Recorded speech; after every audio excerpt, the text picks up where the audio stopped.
ബുദ്ധിയുടെയും ശക്തിയുടെയും ഏകാന്ത തടവറയിൽ വളരുന്നതാണ് ഈ പ്രപഞ്ചം. ഈ പ്രപഞ്ചത്തിൻ്റെ കണ്ണും കാതും മനസ്സും മറ്റു ലോകവുമൊക്കെ കാണണമെങ്കിൽ നമ്മുടെ മനസ്സ് നിറയെ സ്നേഹം വേണം. ആ സ്നേഹത്തിന് ഉണ്ടാകേണ്ട ഒരു തരി വെളിച്ചത്തിൽ നിന്ന് ഒരു പക്ഷേ നിങ്ങൾക്ക് മോക്ഷം കിട്ടിയേക്കാം. തിരഞ്ഞു പിടിച്ച ഓരോ ജീവിതവും വിശ്വാസമർപ്പിക്കുന്ന പണ്ട് കണ്ട ചില കുടിലുകളിൽ പോലും ജീവിച്ച മനുഷ്യൻ എങ്ങും മോക്ഷം തേടി അലഞ്ഞിട്ടില്ല. പക്ഷേ മോക്ഷം തേടാനുള്ള ഉദ്ദേശത്തിൽ ചിലർ മലകളിലും കുന്നുകളിലും പർവ്വതങ്ങളിലും പോയി തപസ്സിരിക്കുന്നു.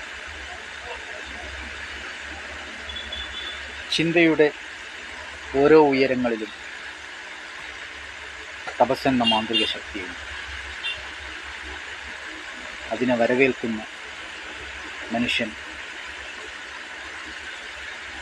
ഒരുപക്ഷെ നാളുകളുടെ മോക്ഷത്തെക്കുറിച്ച് ചിന്തിക്കാറില്ല.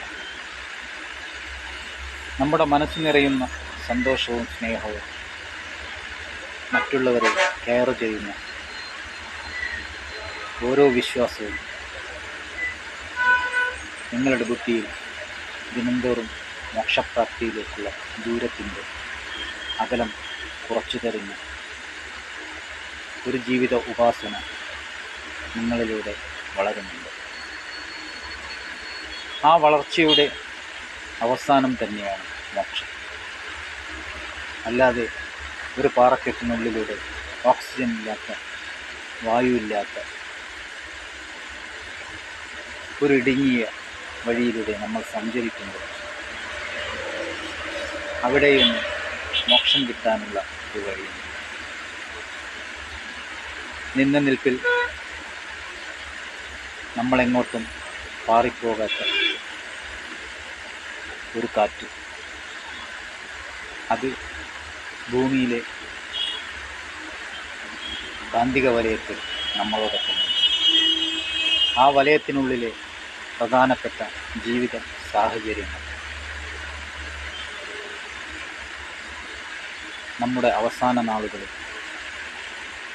നമ്മളെ വലയം ചെയ്യാതെ അത് എങ്ങോട്ടോ പോകുന്നു. അതിനുശേഷമുള്ള വിധി എന്തെന്ന് പ്രകൃതിക്കും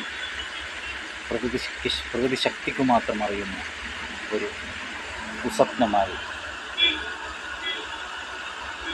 അല്ലെങ്കിൽ ഒരു സ്വപ്നമായി നമുക്ക് എവിടെയെങ്കിലും വച്ച് കാണാം.